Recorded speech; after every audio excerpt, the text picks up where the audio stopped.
Welcome, ladies, to the Real Estate Investor Show, providing inspiration, strategies, and insight to empower women investors to live balanced and financially free lives. Now, here are your co-hosts, Liz and Andressa. Welcome back, ladies. This is Liz. And this is Andressa. Welcome back to the Real Estate Investor Show, where our mission is to empower women to live a financially free and balanced life. We release 2 episodes a week, which we're very proud of. And this week is all about our mini-sode. And we're going to be talking about, Andressa, get ready for it. Okay. What is it? What Ozark can teach us about team building. And then Andressa is the only person. Yes. Andressa told me when we were preparing for today that she's the only person, I think she's the only person who's never heard of Ozark. I asked Liz, in what year was this released? Because she's living under a rock. I know many of you have heard and or seen Ozark. So I'm going to be getting... depending on this episode, I'm going to listen or watch it or not. Let's see how it goes. Okay. So this episode is all about, I really enjoyed this show. I'm going to tell you a little bit about it because I'm not going to tell you the whole thing, Andressa, but Jason Bateman directs the show. He also stars in it. Laura Linney is his wife. And it basically is the story of him. He was a financial planner, a very successful financial planner in Chicago, gets into the Mexican drug cartel, starts moving drugs for, a Mexican drug cartel. And he pretty much has to relocate to the Ozarks, which are lakes, in the United States. And that's kind of how the story begins, where they start the scene in Chicago and then the story unfolds in the Ozarks. And they bring their 2 kids there. And then it just goes in a lot of directions from there. It's very much like a drama, a thriller, very intense show. And I don't like shows like that. I just want to say that for a moment. But I really got into this show because they do such a great job. The writing is amazing, but their character development.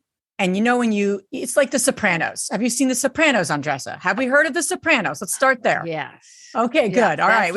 Come on. All right. We got something there. Great. I'm glad you've heard of The Sopranos. You watch this show and these are like gangsters, right? These are like the epitome of a gangster and they're killing people and the mob.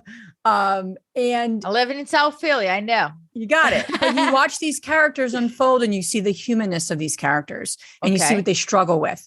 I felt the same way with Ozark. And I don't like shows that usually show this really bad light of actors. Anyway, the show is about 4 or 5 seasons and they ended it beautifully. It started well. Don't tell me how. Are you going to tell me how it ended? I'm not going to tell you how it ended. No. All right. But I just felt like so many shows start great. And then by the end, you're like, this is so random. So the show all in all was just a phenomenal show. And the characters. What I want to share about team building, when you like a show and then they said, here's an extra bonus, right? So there was a Netflix 30-minute TV show called A Farewell to Ozark. So they did kind of like a behind the scenes. So I got a chance. I'm like, oh, this is so fun. But as I was watching, I'm like, I got to record a mini-sode about this. So they unravel it and basically saying that one of the writers, it started with this gentleman, Bill. He's the executive, producer and wrote the pilot. And he grew up going to the Ozarks, but he had never done TV before. So he knew he needed to pull in someone who was another writer who had experience doing TV, right? So he brings in this other person. His name is Chris Monday, pretty successful writer. And then they start, kind of unraveling and building the team. So many of us do, right? We're building a team. So the next best person they needed to hire and bring onto this team was a really strong actor, right? Because it was about a gentleman who's a financial planner, brings his family. So who are they going to have? They asked Jason Bateman, who many people adore. He's been an actor forever, but he said, listen, I will act only if I can also direct. So, he put his I love that he put his terms out there. I'm like, that's a really good leadership and a really good team building, little tip. Anyway, then they started enrolling a bunch of people, Laura Linney and a lot of other people. I thought a couple of takeaways I wanted to share was when they started to talk about, they started to interview the cast, the crew. I mean, you think about all the people that have to put a TV show together. Everyone interviewed, literally from the people that served the food on the crew that served the food on the set to the executive producers. Everyone talked about how collaborative of an environment it was. They said, in 20 years, I've been working on sets. This was the most collaborative environment that I've ever been on. And I said, well, how do you get that? Right. That's a big statement. Right. Break it down. Yeah. Break it down. And so they didn't tell us, of course, but I watched this literally 4 times because I really wanted to get the points. Now you're going to make me watch it. I know. They said the people that were talking, they started to talk about the main writer. His name is Chris Monday. And they said he was the most approachable, the smartest writer we've ever worked with. So not only did he have so much to bring to the table, but he was open to feedback. He was open to suggestions as a leader. And I thought, wow, what a great combo. So as leaders, you're leading your contractor team. You're leading your team that's, behind the scenes of your own company. Are you approachable? Are you inviting feedback? And do you know what you're doing? Are you prepared? Right. And I thought that's just a powerful combination. We could be open to feedback and not know anything about something, right? That's not a good place. Sure. Or we think we know everything. You have to surround yourself by smarter people than yourself and be open to the feedback, but know what you're great at. This guy did that very well. It was very clear. Everyone that was interviewed kind of made that mention. Then they talked about Jason Bateman. Jason Bateman directed it. He also, he's the main actor. And they talked a lot about how meticulous he was. Now you think about Jason Bateman. He has been around for how long has he been around? One of the most well-known American actors in our country, right? Someone that's really well respected. They talked about how meticulous he was. So that made me think, as leaders, are we prepared as we need to be? Meticulous in the sense of, are you coming to your meetings? Are you coming to your team? Are you coming to the project knowing what your role is? And I don't say meticulous like detail oriented. If you're not a detail person and that's not what you own, that's okay. But are you meticulous with what your core genius is? Are you meticulous on what you need to bring to the table? And he was really meticulous with what he did and how he did it. And a lot of the people said he was also very humorous. He really brought humor to everything we did. I mean, it was a very serious drama. It wasn't like it had some funny moments, especially Ruth, for those who watched the show. She was hysterical, very new. Julia Garner, very new actress, but a phenomenal actress. She was very funny. The things she said, I'm not going to say what she said because she said a lot of not appropriate words, but it's hysterical. All right, but my appropriate words, so. Not appropriate words. But I thought those mine. Your appropriate words, will be appropriate, yeah. But this is how they described him as a leader, Bateman. He was meticulous, he used humor, he was well-respected, and he's very kind. And I just thought that was very interesting, right? We think about how sometimes tough we need to be, or, especially women, they need to take us seriously, or whatever it is for you as a leader. Kindness, being prepared, being open to feedback. These are the things that these two key leaders, people mentioned about. When they interviewed him, he won an Emmy. He won three awards. I know way too much information, but he won 3 awards for his role as director and actor. And he said, this is what he quoted. I'm going to read it. I can't be holding this award without a whole lot of people that made this show. I'm so lucky to be part of the work, especially as a director. Meanwhile, Bateman orchestrated this. It was very clear, right? Between acting and directing and obviously the writers. But he said, I was so lucky to be part of this team. So as a leader, right, who are we giving credit to? How are we giving credit to the team? I thought that was a very astute thing to say. And it's exactly what he said. I also think as we build a culture, it starts at the top. It starts at the top with these writers, this group of 3, and then it builds from the bottom. Something else that they said was they brought in new directors. So, the seasons can kind of they wanted to create some new energy. So they brought in some new directors. One of the directors was, what's her? I'm forgetting her name right now, but she's a very successful actor and director.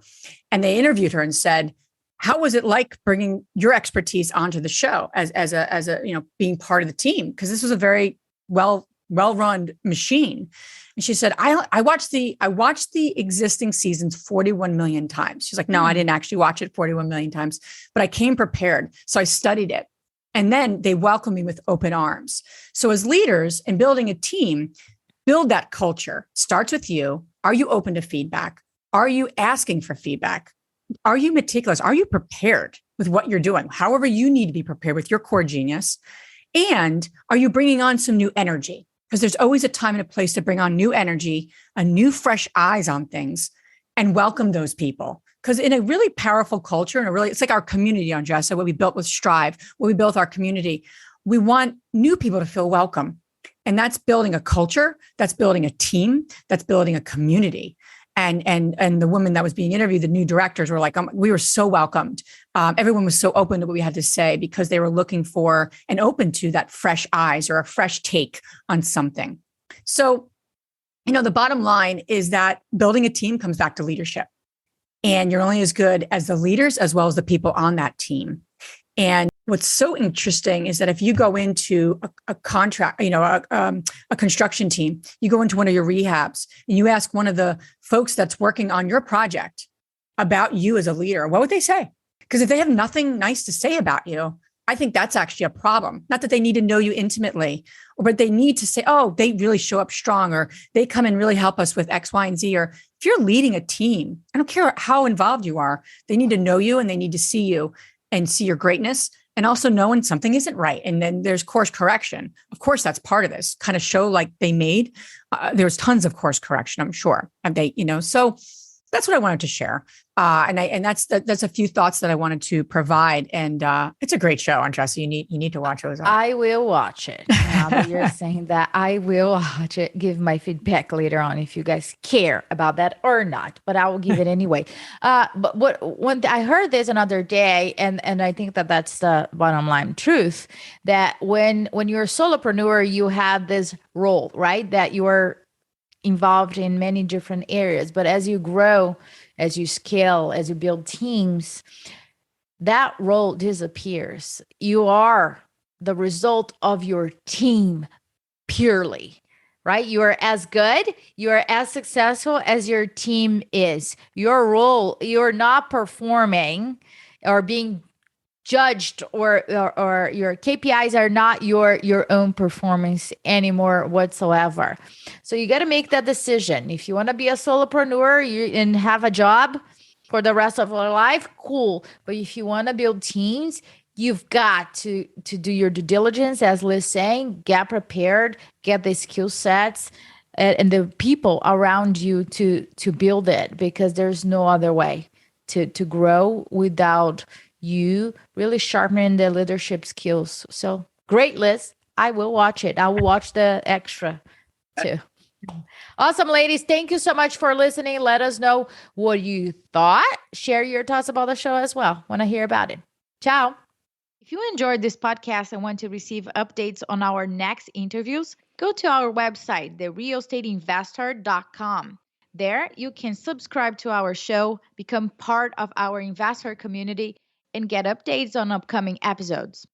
If you like our show, please share it with other women who would benefit. And don't forget to leave us a rating on iTunes. We'd really appreciate it. And as always, we encourage you to take one action as a result of today's show and put it into motion so you can live both a financially free and balanced life. Thanks for spending time with us. Ciao.